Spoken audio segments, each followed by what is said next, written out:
Një tërmet me magnitudë 7.7 ka goditur në Myanmar, raportoi sot Shërbimi Gjeologjik i Shteteve të Bashkuara. Lëkundi të dihet në Kinë dhe Tajland, ndërsa qindra njerëz dolën të panikosur nga ndërtesat pas lëkundjeve të fuqishme. Deri më tani raportohet për një të vdekur dhe 50 të tjerë u plagosën pasi ishin brenda një ndërtese që u shemb në një park. Numri mund të rritet gjatë orëve në vijim. Epiqendra e tërmetit ishte 16 kilometra në veriperëndim të qytetit Birmang të Sagaing, pranë qytetit Mandalay. Siç raporton edhe BBC, rrugët u prishën nga forca e lëkundjeve dhe copat avanesh ran nga ndërtesat. Ndërkohë në kryeqytetin e Tajlandës, ujë një pishinë të hotelit në Chati për disa çaste u kthye si një ujvar. Tërmetet janë relativisht më të zakonshme në Myanmar, krahasuar me Tajlandën. Ndërmjet viteve 1930 dhe 1956, aty ndodhen 6 tërmete të forta me magnitudë 7.0 ball pranë gajës Sagaing, që kalon pranë qendrës së vendit, raporton agjencia e lajmeve AFP.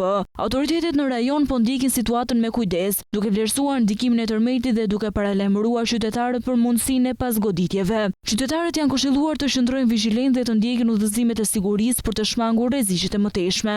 Tajlanda nuk është një zonë tërmetesh dhe pothuajse të gjithë tërmetet që ndihen atje, të cilët janë të rrallë, janë në Myanmar fshinj. Duke qenë se ndërtesat në Bangkok nuk janë projektuar për tërmete të fuqishme, dëmet strukturore mund të jenë të konsiderueshme. Myanmar nuk është i pajisur mirë për të përballur me një fatkeqësi të tillë fushie dhe përmasash. Është një nga vendet më të varfra të Azisë dhe ndodhet një luftë brutale civile 4 vjeçare, pasi ushtria mori pushtetin, shkruan CNN. Lëkundjet e tërmetit me magnitudë 7.7 të shkallës Richter me epiqendër 16 kilometra në veriperëndim të Saigang në Myanmar është ndjerë edhe në Bangkok, kryeqytetin e Tajlandës, ku është shembur një pallat në ndërtim. Pamjet e publikuara në rrjetet sociale tregojnë momentin e rrëzimit të qiellgërvishtëses dhe largimin në panik të punëtorëve.